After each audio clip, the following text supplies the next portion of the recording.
el poder del pecado. Su amor es fuerte y poderoso, el Rey de gloria, el Rey de majestad.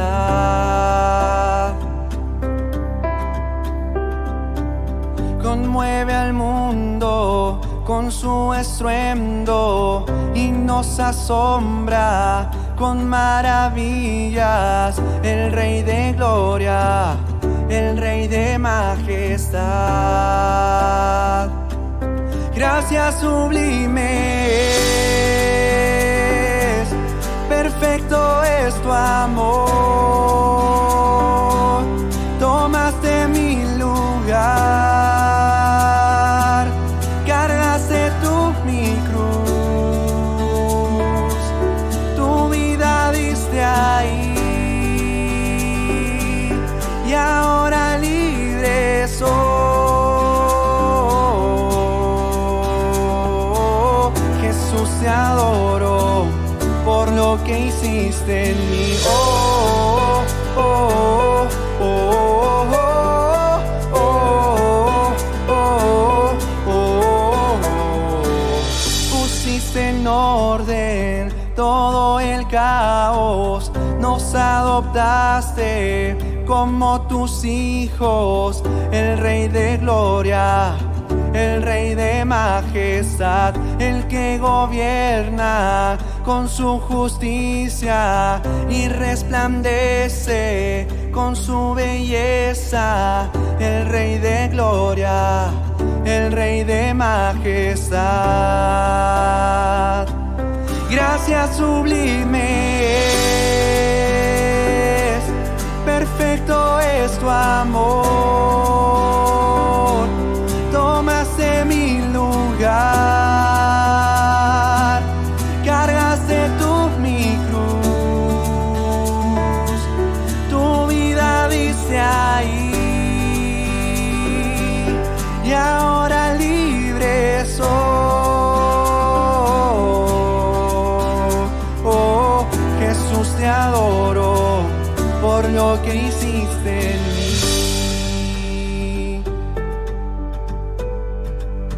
Digno es el Cordero de Dios, digno es el Rey que la muerte venció.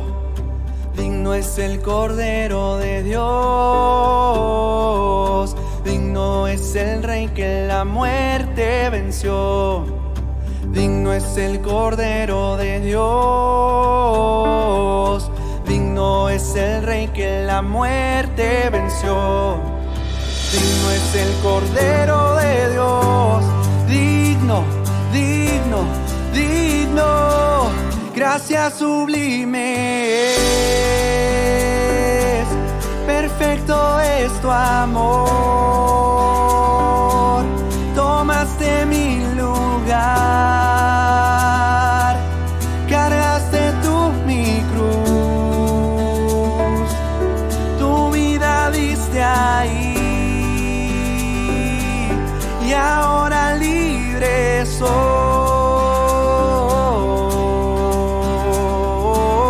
Jesús, te adoro por lo que hiciste en mí. Oh, oh, oh, oh, oh, oh,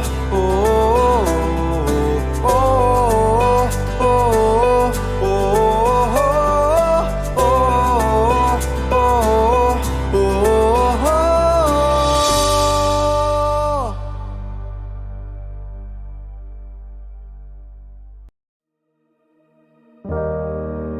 Espíritu de Dios, que en toda la creación paseas en esplendor.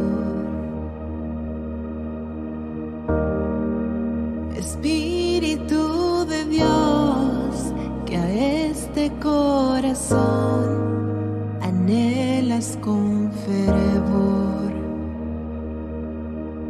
Toma tu lugar en mi interior. Haz a Jesucristo mi pasión. Hijo de Dios,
Jesucristo mi pasión, Hijo de Dios, eterna luz, tu gloria es interminable, el gran yo soy, el Rey Jesús, tu gloria es inmensurable.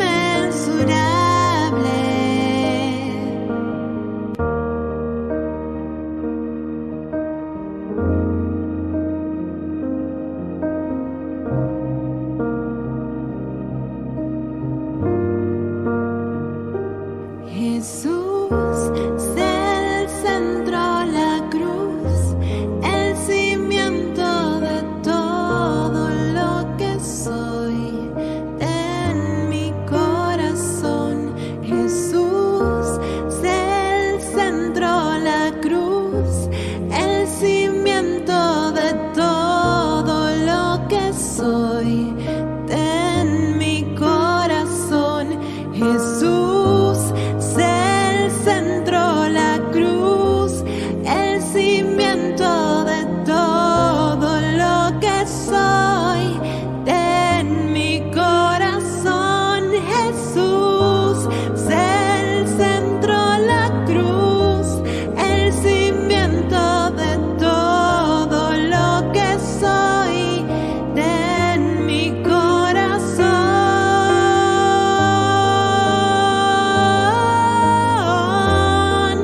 en mi corazón, Jesús, Hijo de Dios, eterna luz, tu gloria es interminable, el gran yo soy, el Rey Jesús, tu gloria es inmensurable.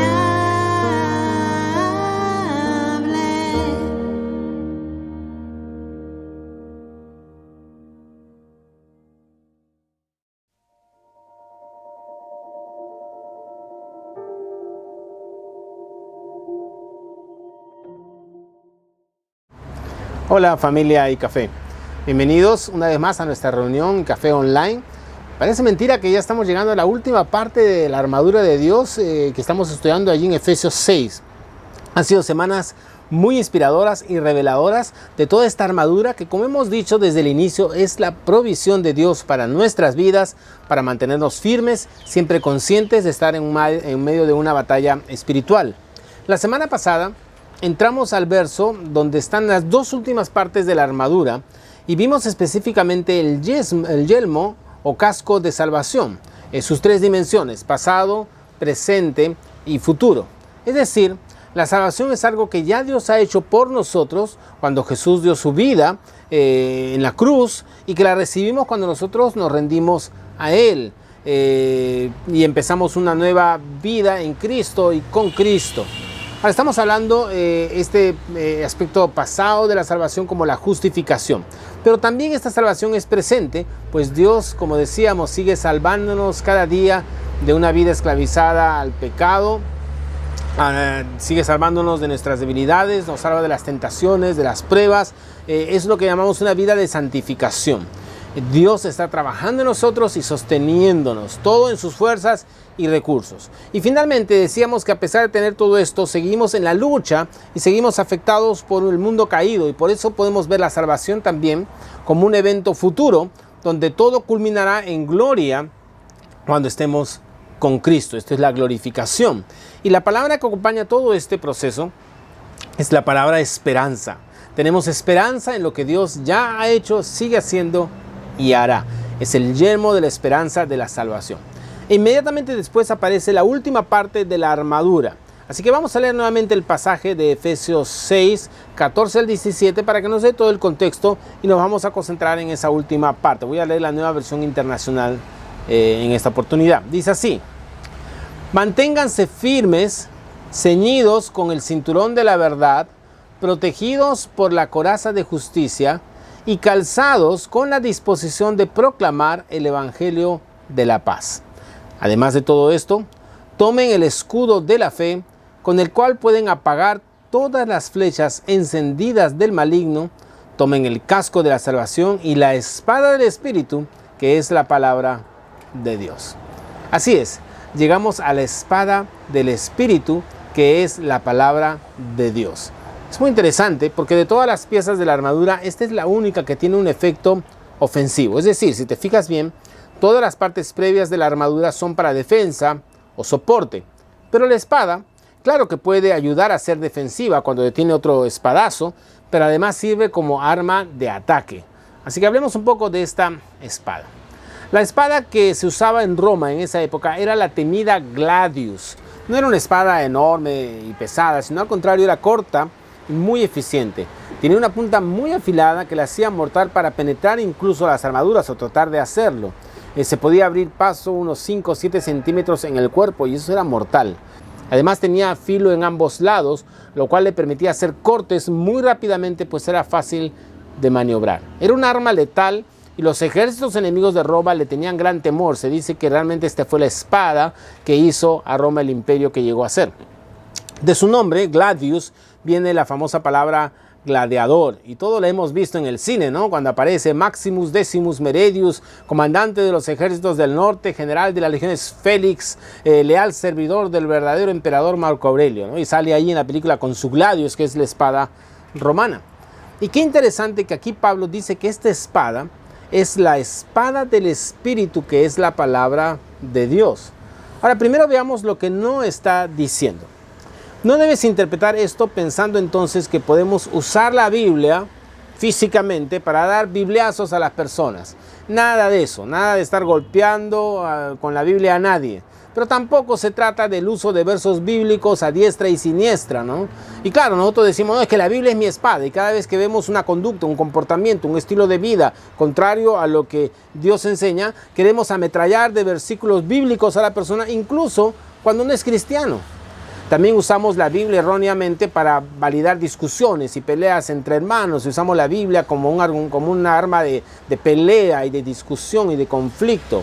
Ahora, nada de esto es correcto. ¿Por qué? Porque no olvidemos que todo el contexto de este pasaje es la lucha espiritual. Una lucha que no es contra sangre ni carne, es decir, no es contra personas. Es a nivel espiritual. Nuestro enemigo es espiritual y nos ataca en esos ámbitos. Entonces, ¿cómo es que la palabra de Dios se convierte en un arma para defendernos y atacar a nuestro enemigo? Y quiero que veamos dos aspectos de los muchos que podríamos hablar sobre este tema. Ambos están asociados con nuestros pensamientos e ideas, porque hay una batalla constante en nuestra mente. Y Dios no solo nos da los elementos para una defensa, sino que nos provee en su palabra el arma para el ataque. Pero antes, algunas definiciones. En este pasaje vamos a ver dos vocablos que están entrelazados. Donde dice el Espíritu, porque habla de la espada del Espíritu y habla de la palabra de Dios, el Espíritu y la palabra de Dios. Y decimos que están entrelazados porque sabemos que la palabra de Dios tiene que ver con la revelación de Dios. Sabemos que el Espíritu Santo es el agente clave en lo que conocemos como la inspiración de la palabra de Dios. Uno de los papeles del Espíritu Santo es guiarnos a toda verdad. Y justamente la palabra de Dios que hemos recibido, Antiguo y Nuevo Testamento, es la verdad que Dios quiere que conozcamos. Es lo que nos permite tener una comprensión del plan, del carácter de la persona de Dios. Ahora hay dos vocablos que se usan para palabra en las Escrituras. Uno es logos y el otro es rema. Son dos variantes del mismo vocablo. En este pasaje de Efesios 6, el vocablo que se traduce como palabra de Dios es rema, el rema de Dios. Ahora hay algunos estudiosos que afirman que logos se refiere a la palabra como un concepto general, toda la revelación de Dios en la Biblia, y que más bien rema es la palabra específica que Dios te da en una situación concreta o particular, algo preciso para ti. Ahora, realmente viendo ambas palabras en el original griego y en los diferentes contextos en que se usa en cada pasaje, no me parece que sea tan clara esta distinción o tan categórica en todo caso. Ahora, a pesar que no la veo tan clara, esta diferenciación, no significa eso que ambos aspectos no sean ciertos. Porque la palabra de Dios obviamente es la revelación general de Dios para nosotros, es todo el consejo de Dios, pero al mismo tiempo y justamente por la acción del Espíritu Santo, también es palabra específica de Dios para ti, para mí, para nosotros, en momentos particulares, específicos de nuestra vida. Así que mantengamos estas ideas en la mente que nos ayudarán a entender las dos formas en que usamos la palabra de Dios como una espada. La primera manera de usar la palabra de Dios podemos verla con mucha claridad en un pasaje muy conocido de los evangelios, el pasaje de la tentación de Jesús, y vale la pena mirarlo. Está en Mateo 4, 1 al 3. Vamos a leer varios fragmentos de ese pasaje, pero empecemos con los versículos 1 al 3, que dice así: Luego Jesús fue llevado por el Espíritu al desierto para ser tentado por el diablo. Después de haber ayunado 40 días y 40 noches tuvo hambre. El tentador se le acercó y le dijo: Si eres hijo de Dios, di que estas piedras se conviertan en pan. Y esta es la confrontación directa que Jesús experimentó con Satanás, y fueron 3 ataques o tentaciones, y en 2 de ellas se inicia con la frase: si eres hijo de Dios. Porque uno de los ataques que siempre recibiremos tiene que ver con los cuestionamientos al carácter de Dios, a la persona de Dios y nuestra identidad, que siempre está asociada con quién es Dios. Nuestra identidad está asociada directamente con quién es Dios. Y esto se da especialmente cuando atravesamos pruebas, dificultades o situaciones que no entendemos. Y hay pensamientos que vienen a la mente. Por ejemplo, si verdaderamente Dios te ama, no permitiría que te pase esto. O si fueras creyente de verdad, no habrías dicho eso. Si fueras creyente de verdad, no habrías hecho eso.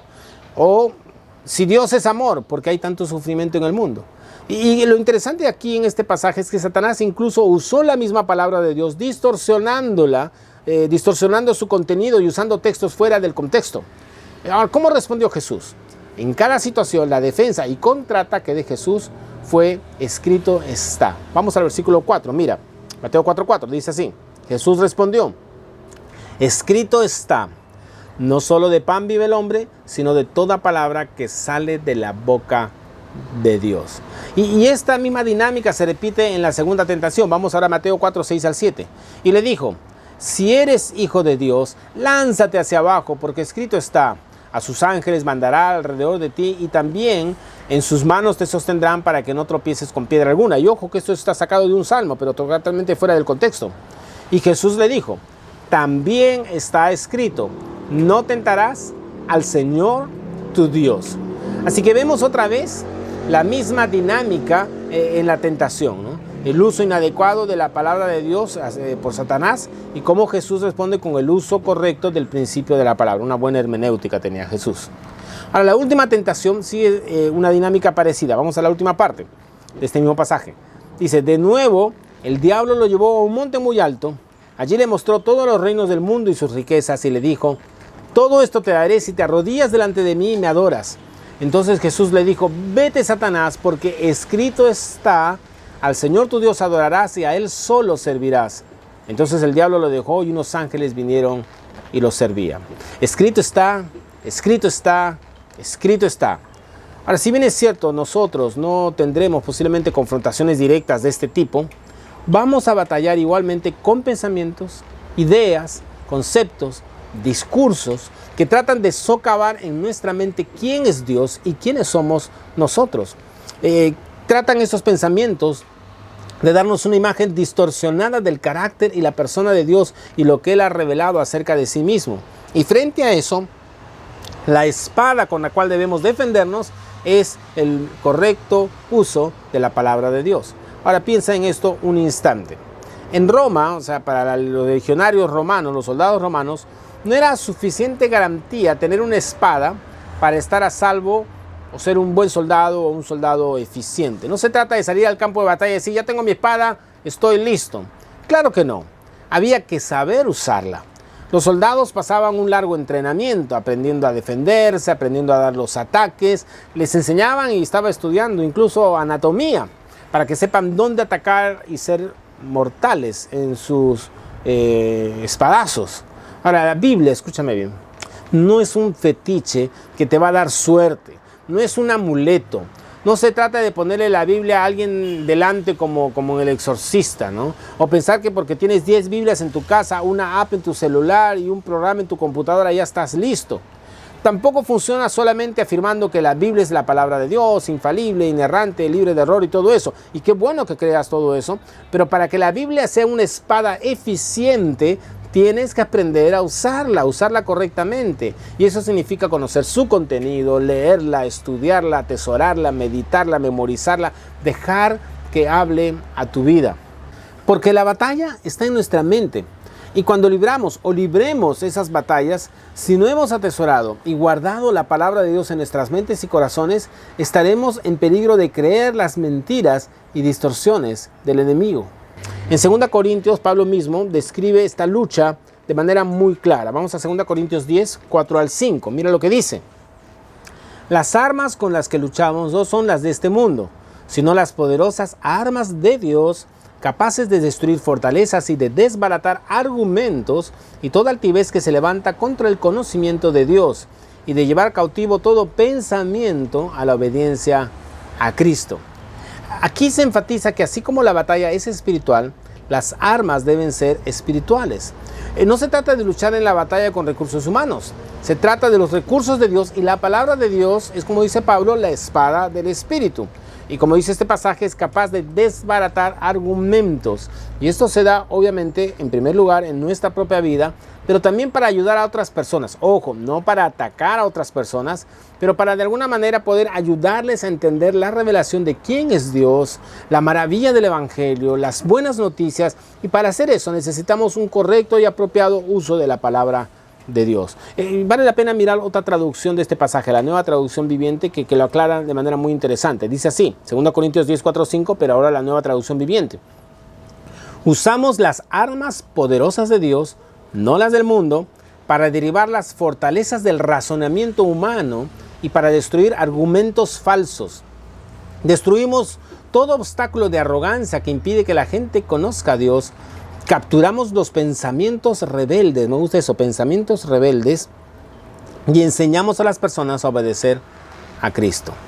Por eso decimos que la espada es defensiva, porque nosotros necesitamos esta defensa en la mente, pero también es de ataque, no contra las personas, sino contra ideas, conceptos, argumentos y mentiras de Satanás que están penetrando o tratando de penetrar en nuestra mente y obviamente en la mente de la gente de hoy.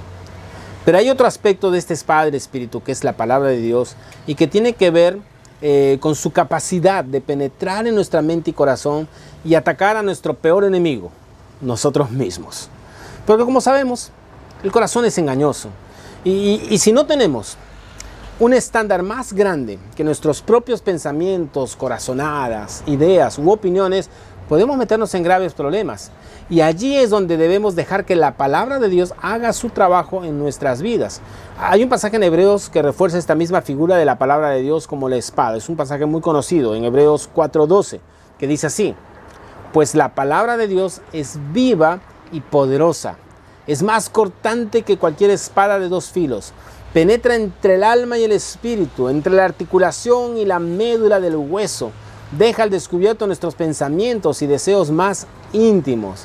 Y aquí Pablo está siendo muy gráfico, ¿no? Imagino a las personas del primer siglo cuando pensaban en el gladius, y Pablo hablaba de la espada que penetra entre los huesos, las articulaciones, la médula. Era algo muy gráfico para ellos. Porque el efecto de la palabra de Dios en nosotros es que penetra y muestra realmente quiénes somos, revela, descubre nuestros pensamientos. Ahora, eso para un hijo de Dios no es algo que nos atemorice, sino al contrario nos alegra. Claro que nos choca en un primer momento cuando nos damos cuenta de quiénes somos. Nos damos cuenta de la naturaleza pecadora que hay en nosotros, lo engañoso del corazón, lo fácil que hacemos las cosas con segundas intenciones y muchas cosas más. Pero todo ese descubrimiento de la palabra que penetra en nosotros no es para avergonzarnos o alejarnos de Dios, sino que más bien a la luz de esas verdades podamos nosotros correr a los brazos del Padre, que nos sigue amando a pesar de cómo somos y que ofrece trabajar en nosotros, moldearnos y transformarnos si miramos con atención en su palabra lo que Él quiere para nosotros. Esto requiere en primer lugar humildad, reconocer que Dios es Dios y no nosotros, que su sabiduría y conocimiento son mucho más grandes que el nuestro. Ahora, esto es mayormente más difícil de asimilar cuando atravesamos dificultades, pero si a lo largo de los años has permitido que la palabra de Dios penetre, moldee y deforma tus pensamientos, no digo que será fácil, pero estarás más preparado. Este trabajo de la palabra de Dios como una espada que penetra en nuestra vida es esencial para que camines cada día con Cristo. Fíjate lo que decía el salmista en el Salmo 119, este salmo que habla mucho de la palabra de Dios, específicamente el versículo 101 al 104. Dice así: me negué a andar por cualquier mal camino a fin de permanecer obediente a tu palabra. No me he apartado de tus ordenanzas porque me has enseñado bien. Qué dulces son a mi paladar tus palabras, son más dulces que la miel. Tus mandamientos me dan entendimiento. Con razón detesto cada camino falso de la vida. Ahora quiero dejarte algunos principios prácticos para cerrar. Hay muchas cosas que podemos aplicar, pero quiero dejarte algunas ideas más. En primer lugar, para que podamos usar adecuadamente la palabra de Dios, tiene que haber constancia. Léela cada día, aliméntate de ella. Haz ayuno de otras cosas, pero no hagas ayuno de la palabra de Dios. Si quieres que haga su trabajo, debes acudir a ella cada día. Segundo principio es: sé ordenado. Léela de manera metódica, ordenada, profundice en ella. No se trata solamente de una lectura ligera, casual o ritual, mágica, apresurada. No, debes meditar, estudiar, meterte realmente en ella. Empieza directamente por la palabra y luego usa recursos centrados y sanos para profundizar en ella. Comentarios, libros. Tenemos, por ejemplo, los materiales de Rheinald Media que podemos usar en iCafé. El tercer principio es el principio de la discusión. Una de las mejores maneras de crecer en la palabra es hablando con otros de ella, conversando. Digo discusión no en el sentido de pelearnos, sino de conversar, hablar de lo que la palabra enseña. Puede ser un grupo de estudio formal o informal. No esperes a que se abra un grupo en iCafé para hacerlo. Tú puedes escribirle esta semana a alguien que conoces de iCafé y preguntarle: oye, ¿qué tal si nos juntamos media hora o una hora a la semana para leer juntos la Biblia y compartir cada uno nuestras impresiones? Ahora con el Zoom es muy fácil. Otro principio, el principio de la enseñanza. Compártela con otros.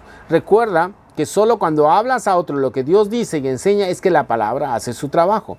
No te metas obviamente en discusiones. No se trata tampoco de discutir sobre la autoridad de la Biblia o tratar de imponerla. Comparte su contenido, comparte el Evangelio, comparte las verdades que enseña acerca de Jesús, comparte su historia de amor, de redención, de gracia, los valores del reino, el mensaje de Jesús. Luego cada persona se acercará a ella, a la palabra de Dios, y empezará a descubrir y deleitarse en toda la belleza de su mensaje. Pero no trates de imponerla, pero sí de enseñarla. Una palabra final, como siempre. Si estás escuchando este mensaje y no has tenido este encuentro con la palabra de Dios, tal vez para ti es un libro lejano, extraño. Ten en cuenta que para acercarte a ella debe actuar primero el Espíritu Santo de Dios en tu vida, porque dice que es la espada del Espíritu. Y el Espíritu Santo es el que está trabajando en tu interior en este momento, mostrándote tu necesidad de un Salvador, tu necesidad de rendirte a Jesús, quien es la verdad de Dios para ti. Entrégale tu vida. Cambia de dirección y recibe la salvación por la fe en Jesús y su obra en la cruz. Él te dará su espíritu y su espíritu te guiará a toda verdad. Y podrás leer la palabra de Dios y empezar a descubrir en ella las maravillas de la revelación del carácter de Dios. Y ella empezará a hacer su trabajo en tu propia vida, en tu mente, en tu corazón. Si tú ya has tenido esa experiencia con Cristo, pero estás siendo atacado por pruebas, tentaciones, dificultades, pensamientos, dudas, recuerda que Dios nos ha dado su palabra para ayudarnos como defensa y ataque contra todo eso. Pero no basta con tenerla en el velador. Hay que leerla, meditar en ella, estudiarla, memorizarla, deleitarte en ella y con la ayuda de Dios vivir lo que ella nos enseña. Todos podemos y seremos enfrentados con pruebas y dificultades. Mi familia está viviendo la prueba en este momento y si no fuera por la palabra de Dios, sus promesas y la certeza que tenemos en un Dios poderoso y soberano que nos ama y que sabe lo que hace, aunque nosotros no sepamos qué es lo que Él hace, no podríamos seguir adelante. Así que llénate de la palabra de Dios, porque en el momento crucial de la batalla, la palabra de Dios es la que hará su obra en tu mente y en tu corazón. Vamos a orar. ¿Qué tal si oramos? Señor, te damos gracias porque no nos has dejado desamparados sin guía, sin verdad, con ideas que solamente salen de nuestra mente, de nuestra intuición, que es tan engañosa, Señor, nuestro corazón tan engañoso, sino que nos has mostrado quién eres tú, nos has mostrado tu carácter, nos has mostrado tus propósitos en tu palabra. Pero, Señor, te pedimos que, en primer lugar, nosotros no solamente la tengamos como un libro más o como un texto más, sino que aprendamos a vivir meditando en ella, leyéndola, atesorándola, guardándola en nuestra mente, en nuestro corazón, para que haga su trabajo en nosotros, Señor. Para que cuando vengan pensamientos, ideas que son contrarias a quién eres tú y que también cuestionan nuestra identidad, la identidad que tenemos en ti, pueda venir a nuestra mente toda tu palabra, esas promesas, esos versículos que nos muestran quiénes somos. Somos tus hijos amados. Tú eres un Dios bueno. Tus planes son perfectos. Señor, que tu palabra y todo lo que hemos ido leyendo a lo largo de los años venga a nuestra mente, a nuestro corazón, para darnos claridad. Señor, permítenos acercarnos a ella para que esa misma palabra sea la que analice nuestros pensamientos, nuestras motivaciones. Señor, como esa espada que penetra hasta lo profundo. Haznos dóciles, humildes, sencillos, para aceptar lo que ella nos enseña, nos dice y ser moldeados por ti. Te damos gracias, Señor, y también danos sabiduría para poder enseñarla y compartirla, no peleando, no discutiendo, no imponiéndola, sino dando a conocer las maravillas que hay en ella, la revelación maravillosa del amor, la verdad, la pureza, la hermosura, todo lo que tenemos en Cristo, las buenas noticias del Evangelio y lo que tú has hecho por nosotros. Señor, pedimos por aquellos que tal vez hoy día por primera vez están acercando a tu palabra y están entendiendo a través de lo que ella enseña, como Cristo vino a dar vida, una vida nueva. Señor, llénale de tu Espíritu Santo para que ese mismo Espíritu tuyo sea el que les lleve a toda verdad y puedan empezar a edificar y construir su vida en Cristo. Te damos a ti la gloria. En el nombre de Jesús. Amén. Amén.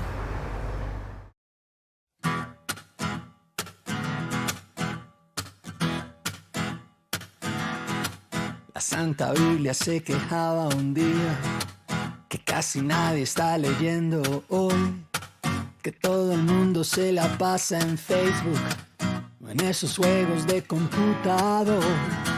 Muy achantada andaba la pobre con una crisis toda existencial. Pensaba hacerse un cambio de look, a ver si así la leíamos más.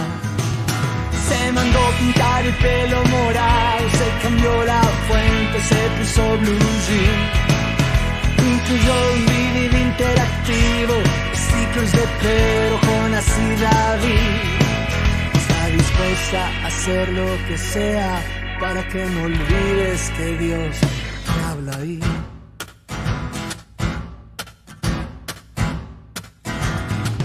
Por eso ahora hay un montón de Biblias, aún la del que le gusta boxear. Su verso lema es aquel que dice: mucho mejor que recibir es dar. Leer la Biblia no es aburrido, tiene romance, aventura y acción. Pero lo más importante es que tiene la voz inconfundible de Dios. Se mandó pintar el pelo morado, se cambió la fuente, se puso blue jean. Incluyó un DVD interactivo, stickers de Pedro, Jonás y David. Se mandó pintar el pelo morado, se cambió la fuente, se puso blue jean. Incluyó un DVD interactivo, stickers de Pedro, Jonás y David. Está dispuesta a hacer lo que sea para que no olvides que Dios te habla ahí. Está dispuesta a hacer lo que sea para que no olvides. ¿Cómo se sentirá la Santa Biblia con ese numeroso club de fans que dicen que la quieren y la admiran, pero nunca le dan tiempo para hablar? ¿Cómo se sentirá la Santa Biblia, toda llena de esperanza y de verdad, reemplazada por un mar de golosinas, la comida chatarra espiritual? Se mandó pintar el pelo morado, se cambió la fuente, fuente se puso blue jean. Incluyó un DVD interactivo, stickers de Pedro, Jonás y David. Se mandó pintar el pelo dorado, se cambió la fuente, se puso blue jean. Incluyó un DVD interactivo, stickers de Pedro, Jonás y David. Está dispuesta a hacer lo que sea para que no olvides que Dios te habla ahí. Está dispuesta a hacer lo que sea para que no olvides que Dios te habla ahí.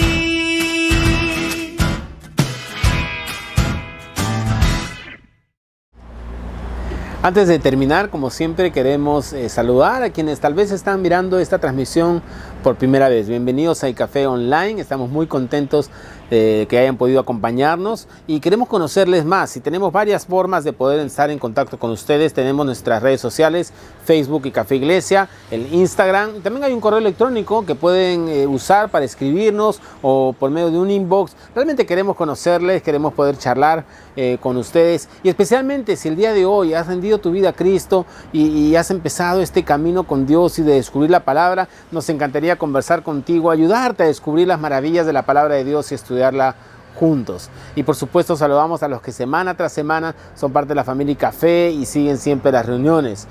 Mantengámonos en contacto y comunicación y en oración a lo largo de los días. Una de las cosas que siempre hacemos cada domingo es tener una reunión en Zoom, así que terminando esta transmisión vamos a compartir el enlace allí en el chat de YouTube y también en las redes sociales de WhatsApp para poder entrar al Zoom y tener un tiempo de diálogo, conversación y oración unos por otros. Así que gracias por haber estado en esta reunión de café. Nos vemos la próxima semana y nos vemos en el Zoom en unos momentos.